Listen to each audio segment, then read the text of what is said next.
Jim and Jeffrey here. We're going to start at the very beginning. Okay, we're going to do Bereshit, right? This is the first verse in the Hebrew from Genesis 1. It says, Bereshit bara Elohim et hashamayim ve'et haaretz.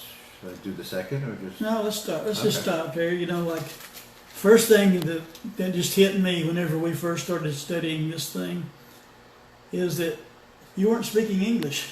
No. And so... Or Latin or Greek. Yeah, and so we're talking about, to understand something about the image of God, we have to know something about that Hebrew, right? Okay, but let's, instead of calling it God, let's call it by the name, Elohim. Well, but you just created a problem. I did? Because Elohim is not a name. It is a type of entity. That's right. That we would call a God. Because we don't know what Elohim is doing. We don't know a thing about Elohim. Now that makes it, see, when we read the Bible as a book about the creature that we were created in the image of, we really want to know a lot of things about the Elohim. But this Elohim doesn't have a name. That makes it a real problem, you know it? It's just a generic Hebrew term for God. Yeah, because whenever we started studying together, we all had very specific beliefs about who God was, right? It's still a dangerous word. Oh, I'll tell you, if you use the G word, you're in trouble right off the bat.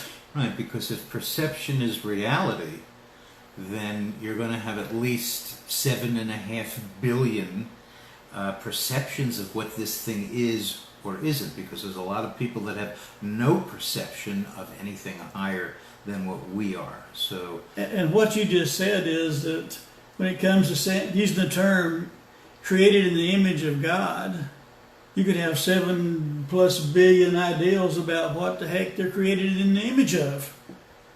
And it gets kind of wild when sometimes one of our gods is killing the people of the other gods. Right. Like in monotheistic religions. You know, Jews, Muslims, Christians have done a pretty good job of wiping out each other over their views about that word. Well, there's one thing we got to be good at. Right? That all of us, yes. So just to begin with, understanding that what we're created in the image of isn't something that comes from our English language or culture. We're going to have to track it back down to where it came from, which is the Hebrew culture, the Hebrew language, and a document written 2,500 years ago in a place called Babylon by a scribe called Ezra. And his circle of other scribes that were with him. But I have to bring up that one important thing. I love to read, and I read lots of books and articles about the stories of creation from all peoples all over the planet.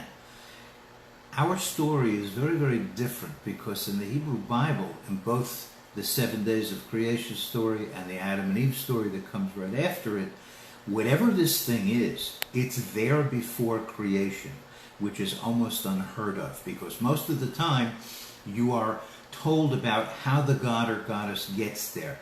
Either there's some kind of something or the cosmos itself births this thing. There's none of that here. Now, whatever these things are is there before creation, which I think is almost unheard of. There are other things that are similar in some of these other creation stories from around the world, like the nostril, the soul being blown in through the nostril. That's in the Adam and Eve story. Those things appear, and the 6 days or 7 days, but this deity that is there before creation is unique. Yeah, and there's something else that's really unique about that.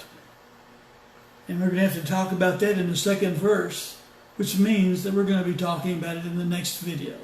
So if you would, just tune back in a few minutes and we will talk about a mystery that I think you'll find very interesting. Shalom.